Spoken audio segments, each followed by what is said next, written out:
Hello everyone, स्वागत करती हूँ आप सभी का आज के बहुत इंपॉर्टेंट सेशन में। तो आज का सेशन होगा हमारा कोलबर्ग का नैतिक विकास सिद्धांत यानी कि मॉरल डेवलपमेंट थ्योरी के बारे में हम लोग आज अच्छे से डिस्कस करने वाले हैं। तो ये थ्योरी बहुत इंपॉर्टेंट है। किसी भी ऐसे एग्जाम की आप तैयारी कर रहे हो, जहां पे भी टीचिंग रिलेटेड एग्जाम है, जहां पे भी आपका थ्योरी से क्वेश्चन बनता है, तो कोलबर्ग की थ्योरी से बहुत क्वेश्चन आते हैं। ठीक है, तो इंपॉर्टेंट है आप सभी लोगों के लिए। अगर आपको इसमें किसी में भी कंफ्यूजन रहती है, किसी भी कंसेप्ट में, किसी भी स्टेज में, तो पूरा वीडियो जरूर देखना। मैं यहाँ पे एग्जांपल्स के माध्यम से सारे स्टेजेस को समझाने वाली हूँ एंड आपको सारी चीजें क्लियर जरूर होंगी अगर आप पूरी वीडियो देखते हो। तो चलो शुरू करते हैं बिना किसी देरी के। तो कोलबर्ग ने जो नैतिक विकास सिद्धांत दिया था उसमें इन्होंने 3 लेवल और बेसिकली हर लेवल में 2-2 स्टेजेस की बात की थी। टोटल 6 स्टेजेस एंड 3 लेवल्स की बात की थी। इस स्टेजेस पे हम बाद में आएंगे, पहले हम कुछ बेसिक चीजें इंपॉर्टेंट थ्योरी के बारे में जान लेते हैं। ठीक है, तो कोलबर्ग के अकॉर्डिंग जो मोरालिटी है, मतलब जो मोरल इन्होंने जो डेवलपमेंट की थ्योरी दिया था, इसमें पहले जान लेते हैं कि मोरालिटी क्या होती है। तो मोरालिटी क्या है? It refers to recognition of the distinction between right and wrong और गुड और बैड। आपको पता है नैतिकता क्या है, सही गलत के बारे में, सही क्या है गलत क्या है, दोनों के बीच डिफरेंस जब आपको पता है, गलत क्या है सही क्या है, जैसे चोरी करना गलत है, सच बोलना सही है ना। तो ये क्या है कि आपको बैड गुड के बारे में या अच्छा बुरा या गलत सही, जब आपको इसकी एक समझ हो जाती है, उसको हम मोरालिटी कह सकते हैं। आपको पहचान है अच्छे और बुरे की, सही और गलत की, क्या सही है सोसाइटी के अकॉर्डिंग, क्या गलत है, इसे हम मोरालिटी कहते हैं। अब देखो यहाँ पर बात करते हैं थ्योरी की। तो कोलबर्ग ने जो अपनी थ्योरी दी थी, इसमें उन्होंने क्या यूज किया, इन्होंने मॉरल डिलेमा का यूज किया था कुछ, और इन्होंने मॉरल रीजनिंग के आधार पर अपनी थ्योरी को दिया था। बेसिकली कोलबर्ग का ये एक मकसद था ये जानना कि बच्चा मॉरल रीजनिंग कैसे करता है। एक बच्चे के अंदर उम्र के साथ साथ मॉरल रीजनिंग, नैतिक तर्कणा कैसे होती है, उसके अंदर मोरालिटी कैसे विकसित होती है। क्योंकि हमें पता है कि कोई भी बच्चा जब जन्म लेता है तो वो एक प्रकार से अनैतिक कहलाता है। उसके अंदर कोई मोरालिटी नहीं होती, उसे कुछ नहीं पता कि क्या सही है सोसाइटी के लिए, क्या गलत है, मुझे कैसे रहना है, मुझे कैसे नहीं रहना है, नॉर्म्स वैल्यूज कुछ नहीं जानता। तो कोलबर्ग का ये था, ये उसका मानना था कोलबर्ग का कि कैसे हमारे अंदर मॉरल रीजनिंग डेवलप होती है और कैसे बच्चा मॉरल रीजनिंग करता है हर अवस्था में। इसको जानने के लिए, मॉरल डेवलपमेंट को जानने के लिए कोलबर्ग ने अपनी थ्योरी दी। अब इन्होंने अपनी थ्योरी कैसे दी थी इसको समझते हैं। कोलबर्ग ने कुछ मॉरल डिलेमा का यूज किया था, जिसमें से आपने सुना होगा हेंस का डिलेमा, हेंस की कहानी सुनी होगी। उस कहानी को इन्होंने सुनाया और उस कहानी को सुनाने के बाद बच्चों के सामने कुछ ऐसी सिचुएशन, कुछ ऐसी परिस्थितियां रखी जिनमें एक डिसीजन लेना बड़ा ही कठिन था। यानी उन्होंने हेंस की कहानी सुनाई, जो कि हम अभी डिस्कस करेंगे, और उसके बाद उस कहानी के बाद बच्चों से क्वेश्चन पूछे, क्या उसने सही किया, क्या ये गलत था, क्या वो सही था, आप होते तो क्या करते। तो यानी कि उनके सामने ऐसी परिस्थितियां कोलबर्ग ने रखी जिसमें उनको एक डिसीजन लेना था, और बच्चे ने जो डिसीजन लिया उसे कहा जाता है मॉरल रीजनिंग। ठीक है, फॉर एग्जाम्पल अब हम दोनों टर्म को अच्छे से डिस्कस करते हैं, मॉरल डिलेमा क्या है और मॉरल रीजनिंग क्या है। तो देखो, जब भी हम यहाँ पे बात करते हैं मॉरल डिलेमा का, डिलेमा का मतलब होता है दुविधा, नैतिक दुविधा। ठीक है, इसको हिंदी में कहते हैं नैतिक दुविधा। नैतिक दुविधा का अर्थ है कि ऐसी परिस्थिति जब आप निर्णय लेने में आपको कठिनाई हो कि करना क्या है। मान लीजिए एक नदी है, इस नदी में मान लीजिए आपके 2 बेस्ट फ्रेंड हैं। ठीक है, ये एक दोस्त है आपका और ये एक दोस्त है, ये आप है। ठीक है, अब ये 2 आपके दोस्त डूब रहे हैं, मान लीजिए कि डूब रहे हैं, दोस्त ए दोस्त बी, और मैं आपसे कहूं कि आप एक ही को बचा सकते हैं, आप किसे बचाएंगे? अब आपके सामने ऐसी सिचुएशन है जहां आप एक चीज डिसाइड नहीं कर सकते कि मैं इसको बचाऊं या इसको बचाऊं। दोनों ही आपके लिए बहुत प्रिय हैं, दोनों ही बहुत आपके लिए बहुत अच्छे हैं, आप किसी को नहीं खोना चाहते हैं, तो आप किसको बचाएंगे? या जैसे कि फॉर एग्जाम्पल ये हो सकता है कि मान लीजिए कि कुछ भी हो सकता है हमारी डेली लाइफ में, मान लीजिए हम हैं और हमको मान लीजिए कि पार्टी में भी जाना है,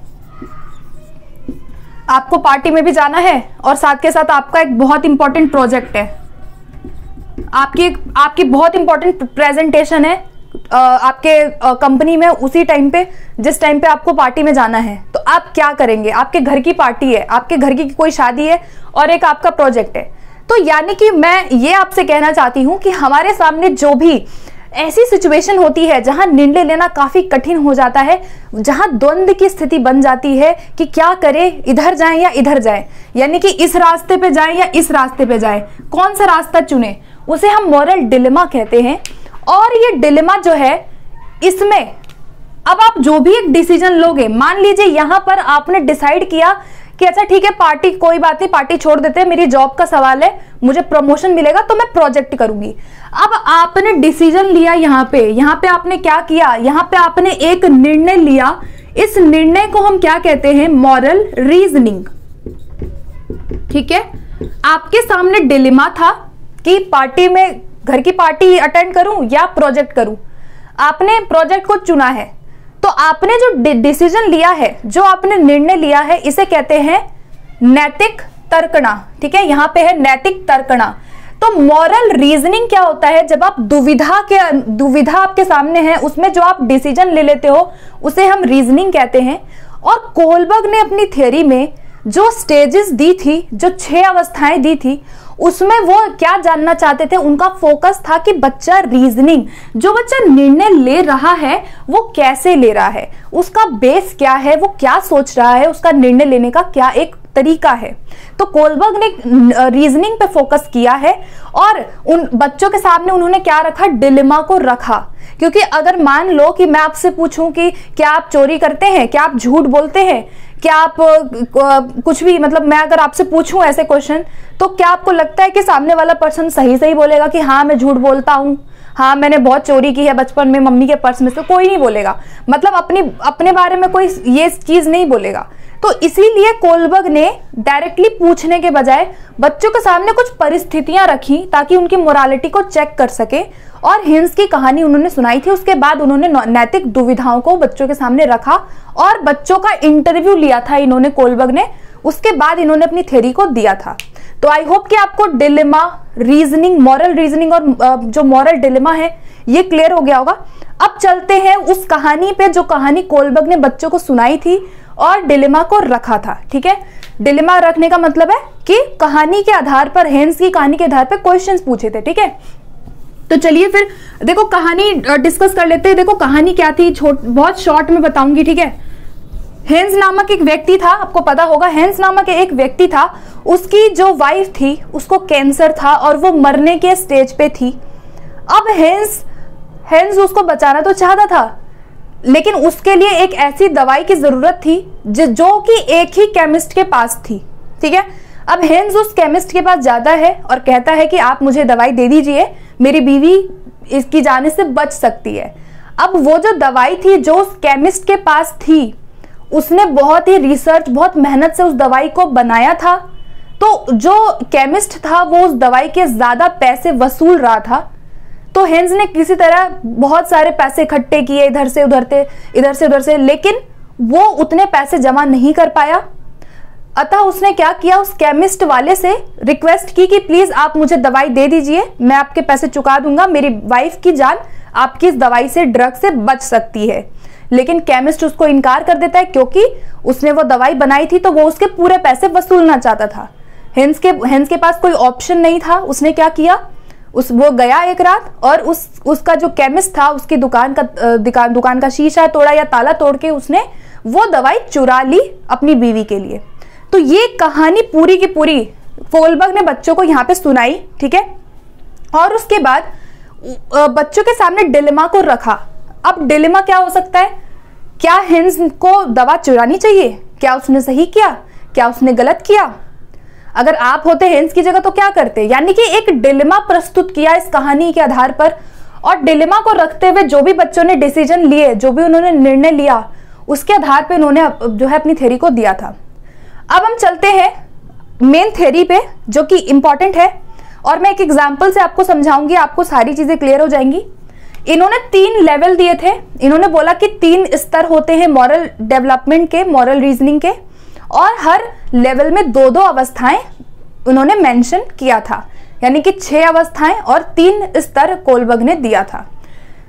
चलते हैं पहली अवस्था पे। पहला जो लेवल है वो है प्री कन्वेंशनल लेवल, जिसे कहते हैं पूर्व परंपरागत स्तर या फिर प्राक रूढ़िगत स्तर कहते हैं इसको। 4 से 10 साल तक की अवस्था इसकी होती है, और अगर हम वर्षों की बात करें तो 4 से 10 के बीच में जितने भी बच्चे हैं वो इसमें आएंगे। यहां पर 2 स्टेजेस होती हैं। अब देखो, पहले आप ये समझो कि इस लेवल में बेसिकली होता क्या है, ठीक है। जो भी आपका प्री कन्वेंशनल लेवल है, इस लेवल में बच्चे की जो भी रीजनिंग होती है, बच्चे की जो भी मोरालिटी होती है, वो टोटली एक्सटर्नल अथॉरिटी पे बेस्ड होती है। अब एक्सटर्नल अथॉरिटी का मतलब क्या है कि बच्चा जो भी निर्णय लेता है वो सेल्फ चूजन प्रिंसिपल पे नहीं लेता है, ठीक है। वो अपने आप को अंतर मन में झांक के कोई निर्णय नहीं लेता है। यहाँ पे बच्चे की जो भी मोरालिटी होती है वो इस बेसिस पे होती है जो माता पिता ने जो रूल बनाए हैं, ठीक है। यहाँ पे बच्चा इंडिविजुअल सोचता है। इंडिविजुअल का मतलब क्या है? इंडिविजुअल का मतलब ये नहीं है कि वो अपने आंतरिक से सोचेगा। इंडिविजुअल का मतलब है कि यहाँ पर बच्चा ये देखता है कि इस काम को करके मुझे सजा तो नहीं मिलेगी, इस काम को करके अगर मैं ये डिसीजन लूंगा तो क्या मुझे इसमें पुरस्कार मिलेगा या नहीं मिलेगा। अगर मुझे पुरस्कार मिल रहा है तो मैं वो काम करूंगी, और अगर मुझे उसमें पनिशमेंट मिल रही है तो मैं वो काम नहीं करूंगी। यानी इंडिविजुअल सोच रहा है, सोसाइटी से कोई मतलब नहीं है उसको, ठीक है। यहाँ पे रूल जो पेरेंट्स ने, जो समाज ने बनाए हैं, उनसे वो क्या करता है, या तो वो डर के सजा से बचने के लिए करता है या वो इनाम के लालच में करता है। तो 2 अवस्थाएं इसके अंदर होती हैं। पहला पनिशमेंट एंड ओबीडियंस, और दूसरा इंस्ट्रूमेंटल रिलेटिविस्ट, ठीक है। पहली अवस्था देखते हैं, दंड एवं आज्ञाकारिता की अवस्था। यहां पर बच्चे के लिए नैतिक अनैतिक वो नहीं जानता। उसके लिए क्या होता है, उसके लिए सही क्या है? उसके लिए सही वो है जिसमें उसे दंड ना मिले।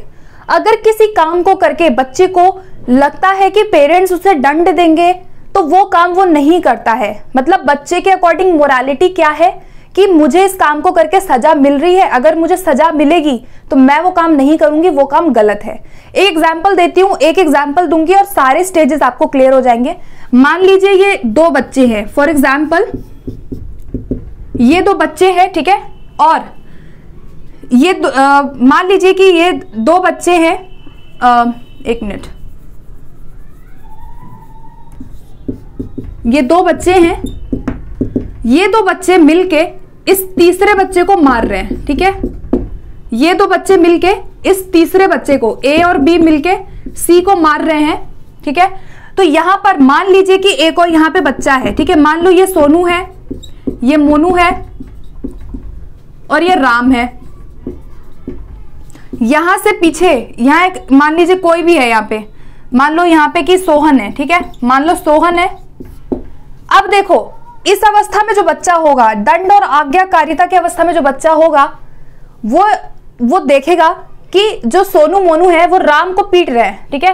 सोनू मोनू राम को पीट रहे हैं।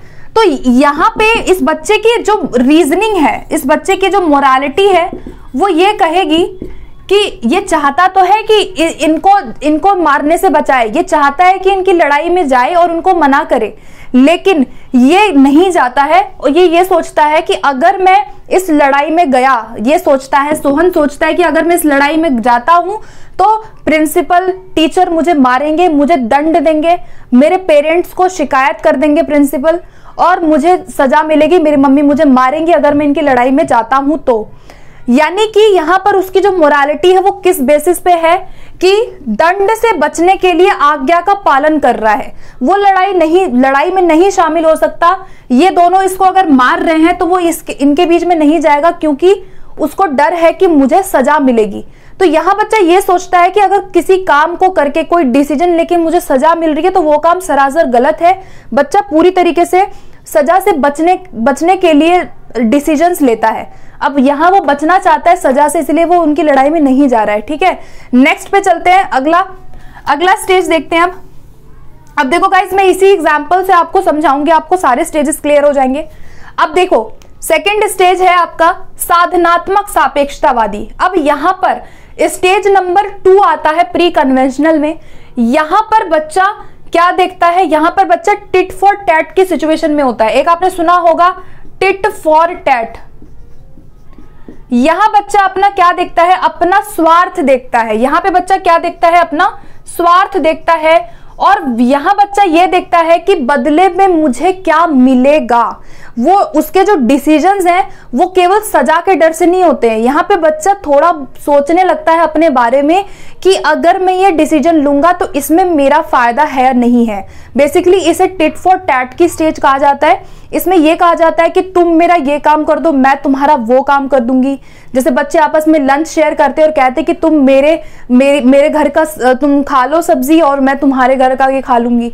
यानी बच्चा यहाँ पे जो भी शेयर कर रहा है, जो भी यहाँ पे डिसीजन ले रहा है, वो इसलिए लेता है जिसमें उसका फायदा है। जिसमें उसका फायदा नहीं है वो नहीं करेगा। जैसे यही वाला एग्जाम्पल ले लेते हैं। अब जैसे मान लो कि ये सोहन है, ठीक है, मान लो कि सोहन है। अब सोहन इनकी लड़ाई को देख रहा है, ठीक है, ध्यान से सुनना। सोहन जो है ये लड़का, सोहन लड़ाई देख रहा है कि सोहन देख रहा है कि सोनू मोनू राम को क्या कर रहे हैं, मार रहे हैं। सोनू मोनू राम को मिलके मार रहे हैं। तो सोहन क्या करेगा, इसको बचाएगा। सोहन किसको बचाएगा, सोहन बचाएगा राम को, ठीक है। अब सोहन क्या सोच के राम को बचाएगा, सोहन ये कहेगा, सोहन की रीजनिंग ये होगी कि अगर मैं राम को बचाऊंगा आज तो हो सकता है कि ये दोनों लड़के सोनू मोनू कल को मुझे पीटने आए तो राम मुझे बचाएगा। समझ रहे हो, मतलब यहां डिसीजन तो ले रहा है लेकिन किस बेसिस पे ले रहा है, अपना फायदा वो देख रहा है।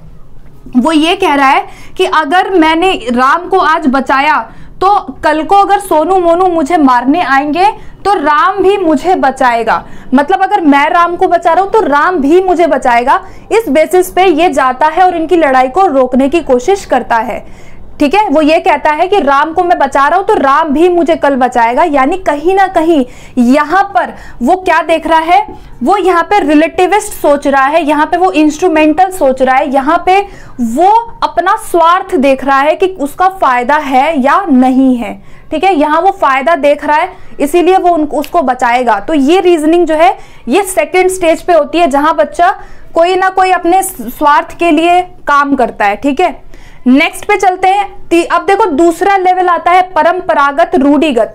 परंपरागत रूढ़िगत में क्या होता है कि यहाँ पे बच्चा जो था ये जो लेवल 1 था, इसमें बच्चा जो भी डिसीजंस ले रहा था वो जो हमारी अथॉरिटी है उनके रूल के आधार पे ले रहा था और कहीं ना कहीं इंडिविजुअल सेंस में ले रहा था, ठीक है। खुद के लिए सोच रहा था कि अच्छा मुझे पनिशमेंट मिलेगी, अच्छा मेरा फायदा है, तो खुद का सोच रहा था वो।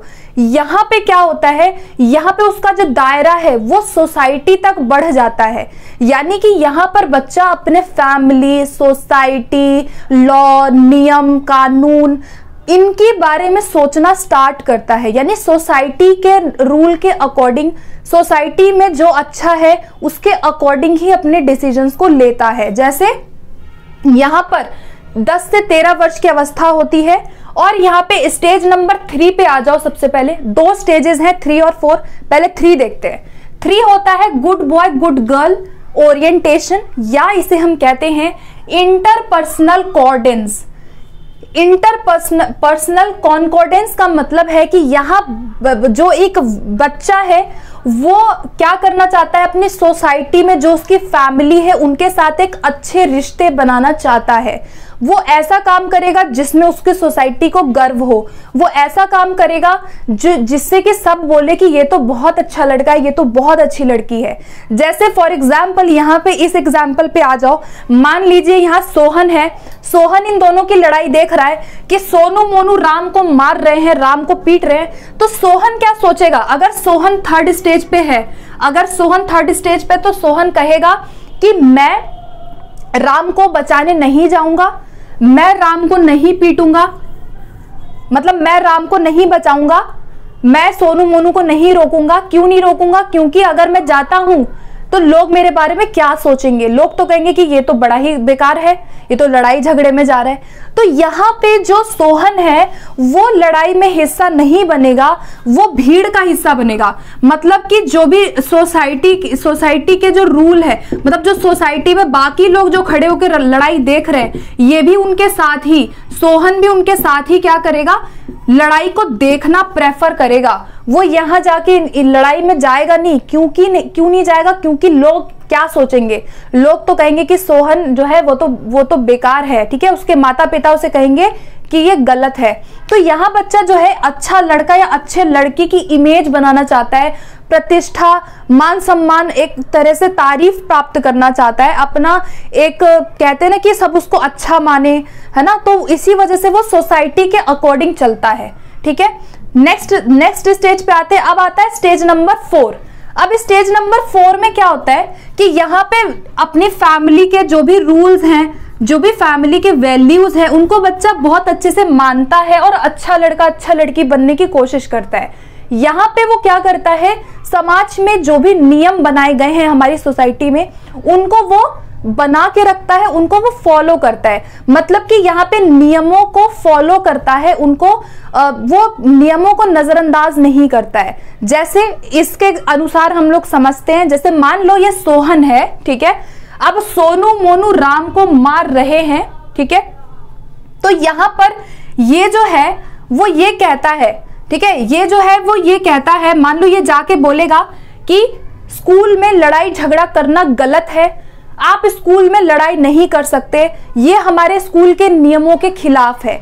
तो यहाँ पे ये क्या है, लॉ एंड ऑर्डर को बनाना चाहता है। वो ये कहता है, मान लो कि ये कहता है, या मान लो कि इसका टीचर आके बोलता है, टीचर आके इनको कहता है कि लड़ाई करना मना है, कोई भी आपस में लड़ाई नहीं करेगा क्योंकि ये हमारे नियमों के विरुद्ध है, हमें अपने स्कूल में नियमों का पालन करना है, हमें लड़ाई झगड़ा नहीं करना है। तो यहाँ पर सोहन की रीजनिंग क्या होगी कि वो कानून को बनाना चाहता है, ठीक है, वो ऐसा कोई काम नहीं करेगा जिससे कि कानूनों का हनन हो। जैसे ट्रैफिक का पालन करते हैं हम कानून को फॉलो करते हैं, जो भी नियम समाज बनाता है उसके अकॉर्डिंग यहाँ पे बच्चा सोसाइटी के नियमों के अकॉर्डिंग यहाँ पे चलता है। यहाँ पे वो अच्छा लड़का बनना चाहता था अपने परिवार की नजरों में, समाज के नजरों में, यहाँ पे वो नियमों को क्या करता है, फॉलो करता है। अब वो कहेगा, वो ये आके कहेगा कि क्या कहेगा कि लड़ाई करना गलत है, नियमों के विरुद्ध हमें नहीं करना चाहिए, हमें लड़ाई बंद करनी चाहिए। तो यहाँ पे वो नियमों को क्या कर रहा है, फॉलो कर रहा है, ठीक है। नेक्स्ट पे चलते हैं अब। तो ये हमारा जो लेवल था वो कौन था, कन्वेंशनल लेवल, जहां पे उसकी जो मोरालिटी है वो किस पर है, कन्वेंशनल में सोसाइटी एंड फैमिली के ऊपर है। यहाँ पे उसका पर्सनल था, यहाँ पे पर्सनल था, कहीं ना कहीं इंडिविजुअल सोच रहा था, यहाँ सोसाइटी में नहीं सोच रहा था, यहाँ वो सोसाइटी के बारे में सोचने लग जाता है। अब चलते हैं तीसरे लेवल पे। तीसरा लेवल क्या है, पोस्ट कन्वेंशनल लेवल, जो कि 13 वर्ष से बाद में है। अब यहाँ पर पोस्ट कन्वेंशनल में क्या है कि यहाँ बच्चा सोसाइटी के परे सोचता है, सोसाइटी को भूल करके वो अपने अंतर मन से सोचना शुरू करता है, वो नियमों के पीछे भी रीजन को ढूंढता है, वो सेल्फ से सोचेगा, वो अपने अंतर मन से सोचेगा कि क्या सही है और क्या गलत है। आइए एक एग्जाम्पल से समझते हैं, जैसे कि यही एग्जाम्पल हम लेके चलेंगे। 5वीं जो अवस्था आती है वो होती है सामाजिक अनुबंध को बनाए रखना, सामाजिक अनुबंध उन्मुखता, जिसे सोशल कॉन्ट्रैक्ट ओरिएंटेशन कहते हैं, ठीक है। यहाँ पे क्या है, अब देखो सेम एग्जाम्पल लेती हूँ, आपको समझ में आएगा। यहाँ पे देखो क्या है कि ये कहता तो है कि नियमों को बनाए रखो। मान लो यहाँ पे सोहन आया, सोहन है, सोहन अब ये कहता है, सोहन ये सोचता है कि माना कि लड़ाई करना गलत है, ठीक है, हम मानते हैं कि लॉ को हमें फॉलो करना चाहिए, लड़ाई नहीं करनी चाहिए स्कूल में इस तरह, लेकिन सोहन कहता है कि राम डिजर्व करता है, राम इसी लायक है, राम पिटने के लायक है, क्योंकि राम ने क्या किया था, कल एक लड़की को मारा था, 4th क्लास की लड़की को या 3rd क्लास की लड़की को राम ने मारा था, इसीलिए मोनू सोनू उसको मार रहे हैं। तो यहाँ पे सोहन क्या कहता है कि जो नियम है वो जरूरी नहीं है कि हर किसी के लिए लागू हो। अगर लड़ाई करना गलत है तो ये जरूरी नहीं है कि राम के लिए लागू होता है, क्योंकि राम ने गलत किया है इसीलिए उसको यहाँ पे सजा मिल रही है। तो यहाँ उसकी रीजनिंग इस आधार पे होती है कि नियम चलो मानते हैं सबके लिए हमारे बने हैं, हमें नियमों को फॉलो करना चाहिए, लेकिन अगर वो नियम किसी को फायदा नहीं पहुंचा रहे तो हम उस नियम में बदलाव ला सकते हैं। एक और एग्जाम्पल देती हूँ। इस अवस्था में देखो क्या होता है कि हमारे जो नियम है, जो भी मान लो सरकार ने कोई लॉ बनाया, अगर वो नियम किसी एक कम्युनिटी को फायदा नहीं पहुंचा रहे हैं, या अगर वो नियम गलत है कहीं ना कहीं, सरकार ने जो नियम बनाया है वो सबके लिए, कुछ व्यक्तियों के लिए गलत है, तो हम उस नियम में बदलाव ला सकते हैं। ठीक है, तो नियमों में बदलाव जहां पे व्यक्ति अंदर से सोचता है, तभी आपने देखा होगा कि रोड पे लोग प्रोटेस्ट करने लगते हैं, विरोध करते हैं कि ये गलत है, वो गलत है, ऐसा नहीं होना चाहिए, है ना, ये इल्लीगल है। आपने देखा होगा काफी लोग प्रोटेस्ट पे उतर आते हैं, तो वो इसी अवस्था में होते हैं। ठीक है, जैसे कि मान लीजिए कि पहले के जमाने में बाल विवाह किया जाता था। अब बाल विवाह जो नियम था वो सबके लिए था कि बाल विवाह हम कराएंगे, लेकिन धीरे धीरे लोगों ने क्या किया, उसका विरोध किया। क्यों किया? क्योंकि जो नियम था उसको हम फॉलो नहीं कर सकते, क्योंकि वो नियम सभी के हित में नहीं है। तो इस अवस्था में क्या होता है कि व्यक्ति किस आधार पे डिसीजन लेता है कि अगर कुछ नियम किसी व्यक्ति के हित में नहीं है तो हम उस नियम में बदलाव ला सकते हैं। यहाँ पे सोहन ये कहता है कि राम ने एक लड़की को कल मारा, तो उस लड़की के भी तो अधिकार है ना, वो उस लड़की को भी तो न्याय मिलना चाहिए ना। तो व्यक्ति यहाँ ये सोचता है कि हम नियम में बदलाव ला सकते हैं। ठीक है, अगर ये इसको मार रहे हैं तो गलत नहीं कर रहे हैं, क्योंकि राम ने गलत किया है उस लड़की के साथ।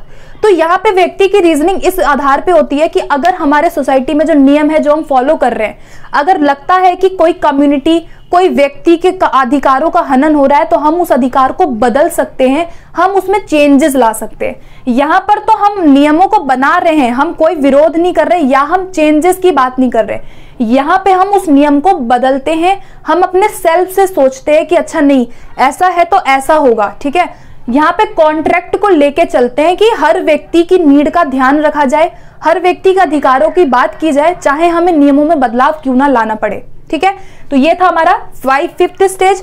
लास्ट स्टेज आती है छठी अवस्था, यूनिवर्सल एथिकल प्रिंसिपल। अब देखो यहाँ पे कोलबर्ग ने ये कहा कि हम में से काफी लोग ऐसे हैं जो लास्ट स्टेज तक पहुंच नहीं पाते हैं, मतलब या तो आप पहुंचेंगे या तो नहीं पहुंचेंगे। बहुत कम लोग होते हैं जो आखिरी अवस्था तक जाते हैं, क्योंकि ये सबसे हाईएस्ट मोरालिटी की स्टेज होती है जहां कुछ ही व्यक्ति पहुंच पाते हैं, जैसे कि महात्मा गांधी जैसे लोग हो गए, जैसे कि भगत सिंह जैसे लोग हो गए, जिन्होंने इतना कुछ लड़ा, बलिदान दिया अपने देश के लिए। तो यानी कि यहाँ पर लोग क्या है, अपने से भी परे होकर के लोगों के हित के बारे में सोचते हैं। यहाँ पे सार्वभौमिक नैतिक सिद्धांत का मतलब यह है कि आप अपने सेल्फ से सोचते हो, मतलब आप अपने अंतर मन से सोचते हो। अगर आपको लगता है कि कोई कानून अच्छा नहीं है, आप उस नियम को बदल भी सकते हो, उसके विरोध में भी जा सकते हो। और यहाँ बेसिकली हम खुद से बढ़ करके सोचते हैं। ठीक है, जैसे ये वाला एग्जाम्पल अगर मैं लूं कि ये सोनू मोनू राम को मार रहे हैं, अब प्रिंसिपल आते हैं, प्रिंसिपल स्कूल का आता है और कहता है कि गलत है, लड़ाई झगड़ा नहीं करना है, ये नियमों के खिलाफ है। तो यहाँ पे प्रिंसिपल ना ही सोनू की बात करता है, ना मोनू की बात करेगा, ना वो रूल समझाएगा, ना वो सोसाइटी की बात करेगा। वो यहाँ कहेगा कि सभी के लिए गलत है, यानी कि ये एक यूनिवर्सल प्रिंसिपल हो गया। ठीक है, तो आई होप कि आपको ये क्लियर हो गया होगा। ठीक है, तो आपको याद रखना है कि यहाँ पर हम सोशल कॉन्ट्रैक्ट में क्या कर रहे थे, नियमों में बदलाव ला सकते हैं, अगर हमें लगता है तो कानून में बदलाव लाते हैं। ठीक है, और मतलब हर प्रत्येक व्यक्ति के अधिकारों को प्रोटेक्ट करते हैं हम यहाँ पे, कि ऐसे नियम हो जो सभी के अधिकारों को जो है प्रोटेक्ट करे और उसके अनुसार कार्य करे। यहाँ पर व्यक्ति क्या करता है, ये सबसे उच्चतम अवस्था होती है, यहाँ पे वो कुछ भी कर सकता है। अगर कोई चीज गलत है समाज में, तो वो समाज में उस चीज को बदलने के लिए कुछ भी कर सकता है। तो ये सबसे क्या है, अंतिम अवस्था होती है जहां व्यक्ति अपने अंतर मन से सोचता है। ठीक है, यहाँ वो सोसाइटी के प्रभाव में आके कोई डिसीजन नहीं लेता, ना ही वो दंड से कोई डिसीजन ले रहा है। यहाँ पे वो अपने अंतर मन से सोचता है कि उसके लिए क्या सही है। ठीक है, सो आई होप गाइज आपको आज की थ्योरी क्लियर हुई होगी। हमने काफी चीजें जो है समझने की कोशिश की, सारी चीजें मैंने डिस्कस कर ली है। मुझे आशा है कि आपको आज का सेशन अच्छा लगा होगा। सेशन कैसा भी लगे आप मुझे जरूर बताया करें। फीडबैक एनीथिंग आपको देना है, आप कमेंट सेक्शन में मुझे जरूर बताया करें फीडबैक। आपका फीडबैक मेरे लिए इंपॉर्टेंट होता है। तो फिर मिलते हैं अगले सेशन में, और कोई भी पर्टिकुलर टॉपिक पे आपको वीडियो अगर चाहिए तो आप कमेंट सेक्शन में मुझे बता सकते हो। ठीक है, तो मिलते हैं फिर नेक्स्ट सेशन में। Okay, thank you.